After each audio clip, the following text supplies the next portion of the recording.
ওদের দল যখন থেকে তৈরি তখন থেকে আপব্রিঙ্গিংসটাই তাদের কার্যকর্তাদের এরকমই হয়েছে যে আমার মনের মতন কাজ না হলেই আমরা প্রতিবাদ দেখাবো, আমরা বিক্ষোভ দেখাবো। যেদিন থেকে এসআইআর এখানে শুরু হয়েছিল তখন থেকে মমতা ব্যানার্জির রাত্রে ঘুম উড়ে গেছিল। কারণ যার ভোট নিয়ে উনি এখানে ক্ষমতায় এসছেন, বিশেষ করে অনুপ্রবেশকারীদের, সেই অনুপ্রবেশকারীদের নাম কাটতে বলা হয়েছিল। অবৈধ ভোটার যারা মৃত, যারা শিফটেড হয়ে গেছে, তাদের সবার নাম যখন কাটা হবে তখন মমতা ব্যানার্জি বুঝতে পেরেছেন যে ওদের সরকার আর থাকবে না। 20 বছর আগে ধর্নায় বসে উনি বিরোধী নেত্রী থেকে মুখ্যমন্ত্রী হয়েছিলেন এবং 20 বছর পরে আজকে বৃত্তটা কমপ্লিট হতে চলেছে।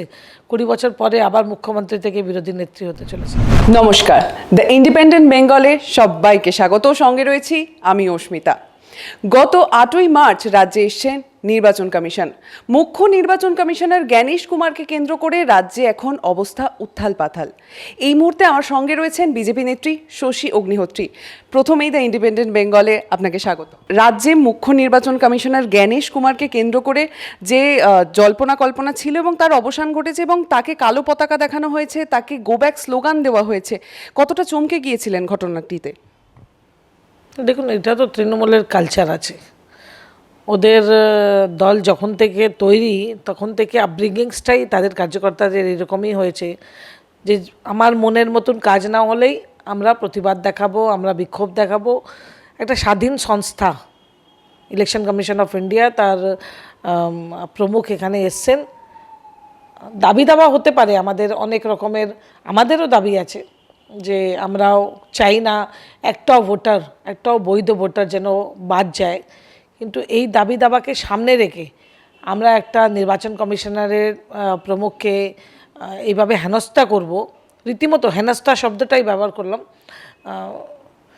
এটা প্রত্যেকটা সংস্থা নিয়ে, মহিলা কমিশন আসুক, এসসি কমিশন আসুক, ইলেকশন কমিশনে আসুক, প্রত্যেকটা সংস্থাকে নিয়ে, ইডি, সিবিআই সবাইকে নিয়ে এইভাবে তৃণমূল তাদের কালচার দেখিয়েছে।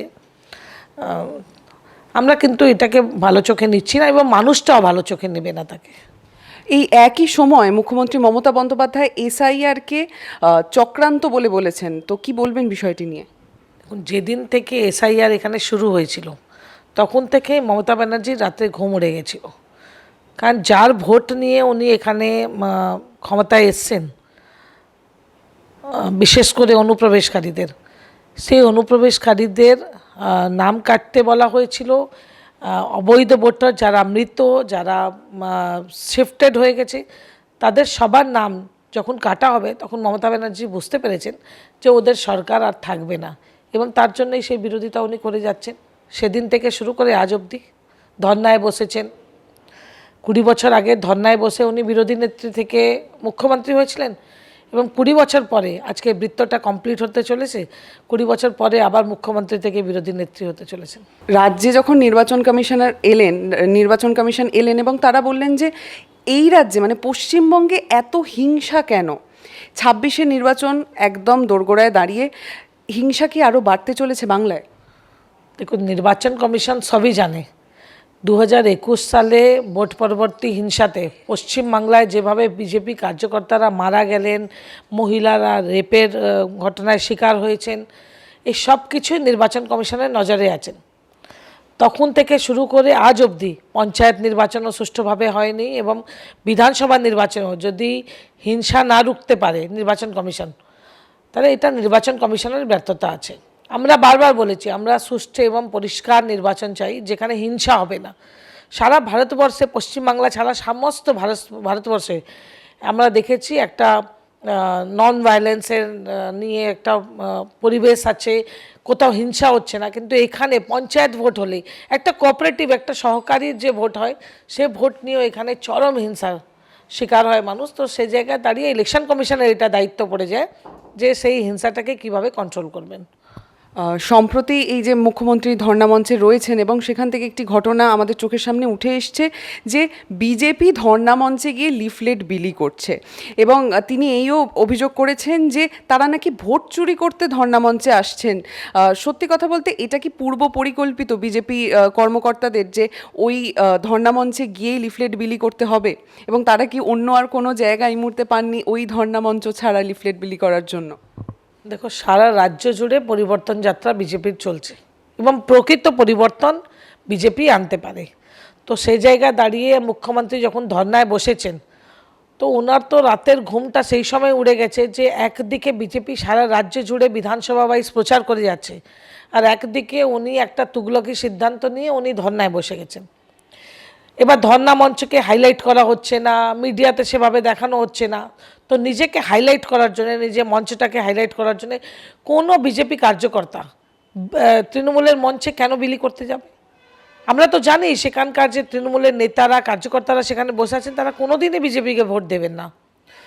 তো আমরা কেন ওখানে আমরা লিফলেট বিলি করতে যাব? একটা প্রমাণ উনি দেখাতে পারবেন না। সব কিছু প্রমাণ ছাড়া একদম মিথ্যার উপরে বেস করে উনি যা কথা বলেন, এবং সব থেকে চরম মিথ্যাবাদী মুখ্যমন্ত্রী আমরা পেয়েছি। এবং এই ঘটনাকে কেন্দ্র করে একটা জল্পনা উঠেছে যে যারা এই লিফলেটগুলি বিলি করছিল ওই ধর্ণা মঞ্চের সামনে গিয়ে তাদের নামে নাকি মুখ্যমন্ত্রী এফআইআর করতে চেয়েছেন। এটা তৃণমূলেরই কিছু লোক, তাদেরকে শেখানো হয়েছে যে তোরা বিলি করবি, এই ঘটনা নিয়ে আমি হাইলাইট করব, একবার তোদের নামে এফআইআর করা হবে, পরে তো আমি ছাড়িয়ে নেব, পুলিশ আমাদের হাতে। এটা পুরো সাজানো ঘটনা। এই ঘটনার কোনো বেস নেই তার। রাজ্যে আমাদের রাষ্ট্রপতি দ্রৌপদী মুর্মু এলেন এবং তিনিও এসে কোথাও গিয়ে মুখ্যমন্ত্রী মমতা বন্দ্যোপাধ্যায়ের সঙ্গে সংঘাতে লিপ্ত হলেন যেই সময় মুখ্যমন্ত্রী ছিলেন ধর্ণা মঞ্চে। কিভাবে দেখছেন বিষয়টি? দেখুন, রাষ্ট্রপতি আমাদের সাংবিধানিক প্রধান। সেই সাংবিধানিক প্রধানকে মমতা ব্যানার্জি যেভাবে অপমানিত করেছেন, বিশেষ করে একজন এসটি সম্প্রদায়ের মহিলা, তাকে এইভাবে অপমানিত করাটাকে বাংলার মানুষ শুধু নয়, সারা ভারতবর্ষের মানুষ এবং সারা বিশ্বের মানুষ তাকে ভালো চোখে নিচ্ছে না। এবং তারপরে একটা প্রভাব আছে যে চোরি আর সিনাজরি। তো মমতা ব্যানার্জি তাই করেছেন। প্রথমেই উনি কোনো প্রোটোকল মেনটেন করেননি রাষ্ট্রপতির সাথে, যেটা হওয়া উচিত, এবং রাষ্ট্রপতি যখন নিন্দা জানিয়েছেন তখন উনি আবার তার উপরে বলছেন যে এরা তো প্রতিদিনই আসে, কেউ না কেউ আসতে থাকে, আমি কি আমার কাজ নেই?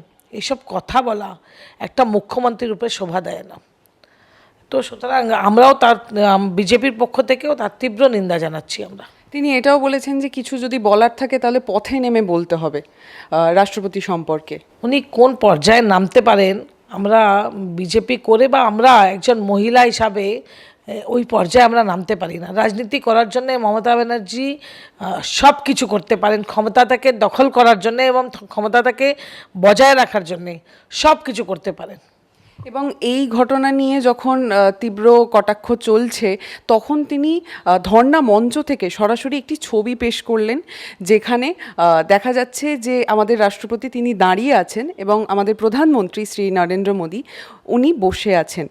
এবং এই বিষয়টি নিয়ে কেন্দ্র করে উনি বলেছেন যে প্রধানমন্ত্রী যোগ্য সম্মান দিচ্ছেন না রাষ্ট্রপতিকে। আমি প্রথমে বললাম না, চরম মিথ্যাবাদী মুখ্যমন্ত্রী। ওটা এআই ক্রিয়েটেড একটা ছবি।